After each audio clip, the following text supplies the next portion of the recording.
Welcome to the Breaking News South Africa podcast with Azania.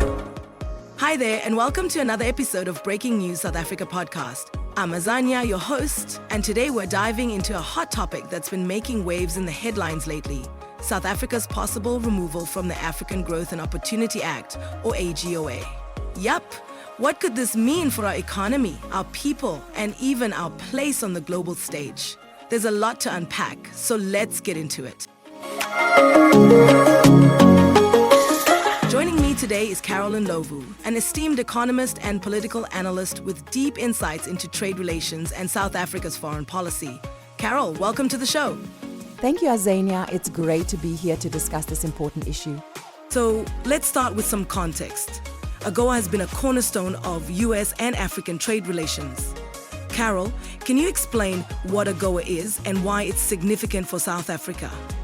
Azania, let me tell you about AGOA.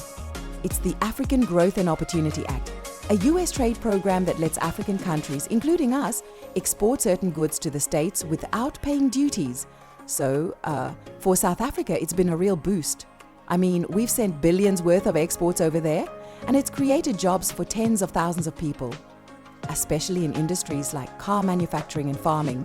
It's been a lifeline for many, hey? Hold on, wait. So this is quite a big deal, huh? I mean, we're talking of billions in jeopardy here?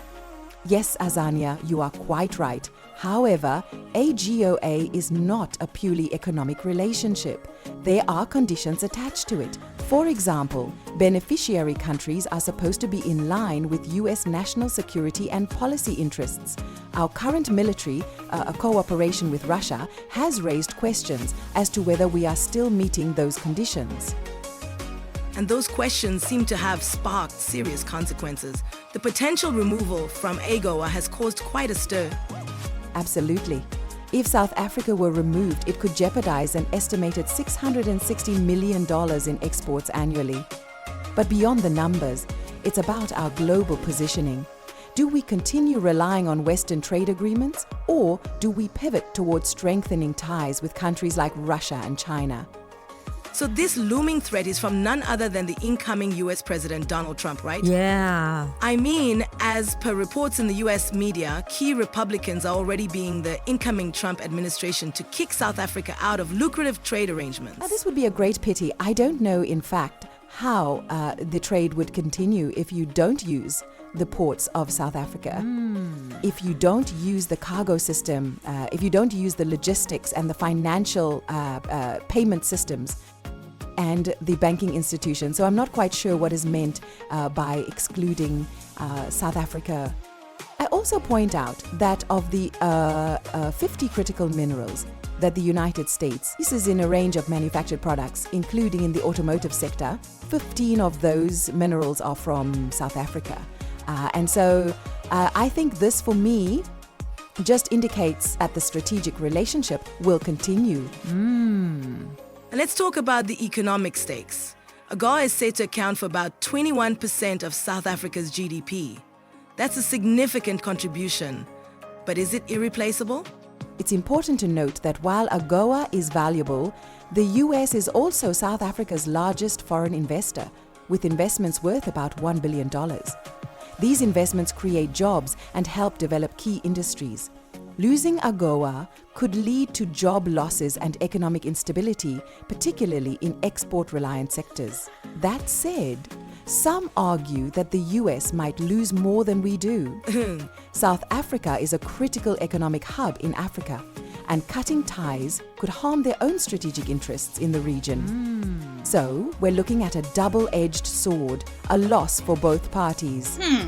But the narrative here isn't just economic, it's also deeply political. Carol, many South Africans have voiced frustration about AGOA, saying it disproportionately benefits foreign interests. What's your take on this sentiment? There's truth to those frustrations, Azania.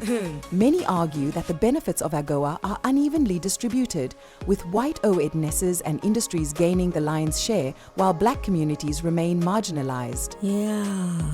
This disparity has fueled resentment and questions about the fairness of our trade agreements. There's a growing movement advocating for South Africa to maintain its relationships with Russia and China, rather than being swayed by US interests. For some, this is about sovereignty and resisting perceived neo-colonial control. It's a complex and emotive issue.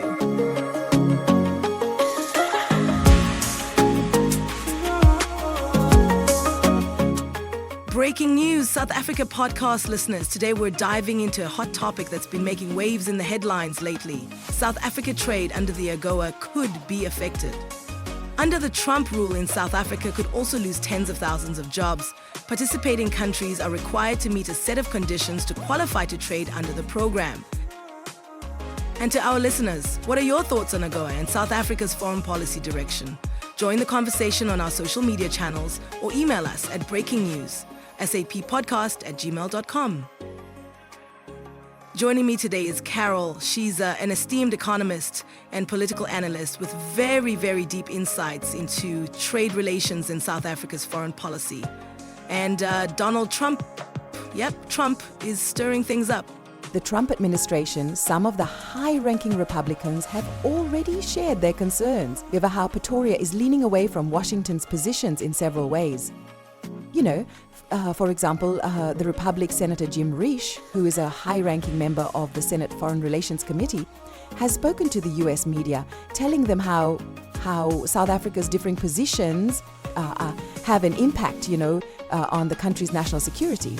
Not only him, there is also Senator Tim Scott, who has slammed South Africa for harboring sanctioned Russian ships and expanding relations with Iran. Both of these, influential Republican leaders are expected to become more powerful when, President-elect Trump takes office in January. And with their advice, Trump might take an action against South Africa. Most at risk is trade with the US under the African Growth and Opportunity Act, or the AGOA. How do we balance these competing priorities? Economic growth, political autonomy, and social equity? That's the million-dollar question. It requires a thoughtful reassessment of our foreign policy and trade strategies. South Africa must decide whether to deepen its independence from Western powers or find a way to maintain balanced relationships with all global partners. So where does this leave us, Carol? What should South Africans take away from this discussion? First, it's critical for citizens to engage with these issues. Whether through public forums, policy debates, or grassroots movements, we need to voice our perspectives on AGOA and international relations. Second, the government must prioritize transparency. Clear communication about the implications of AGOA and the broader foreign policy strategy will help South Africans understand the trade-offs and opportunities. Lastly, we must diversify. Whether AGOA remains in place or not, reducing reliance on a single trade partner is essential for long-term economic resilience. Wise words, Carol. Thank you for sharing your insights and helping us navigate such a layered topic. Thank you for having me, Azania. It's been a pleasure. So breaking news, podcast listeners, this is it. Now it seems inevitable. Under the incoming Trump administration, can President Ramaphosa avoid the Trump trouble? Or will he be forced to reconsider his alliance?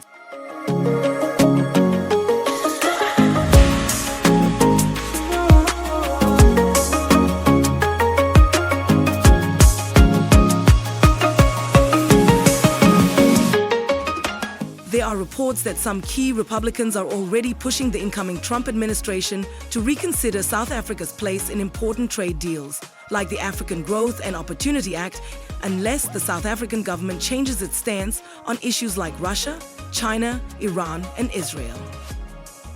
This means South Africa might be under a lot of pressure from the Trump administration, especially since some Republicans are concerned about Pretoria moving away from Washington's positions. South Africa has been the biggest beneficiary of AGOA, with exports worth around $3.6 billion. Things like vehicles, fruits, precious metals, and chemicals. So if the US changes its approach, it could really shake up trade between the two countries under AGOA. And to our listeners, what are your thoughts on AGOA and South Africa's foreign policy direction?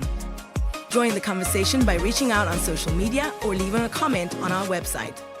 That's it for today's episode of Breaking News South Africa podcast. Don't forget to subscribe and tune in next week, where we'll explore the issues that shape and define our country. Until then, stay curious and stay informed. Welcome to the Breaking News South Africa podcast with Azania.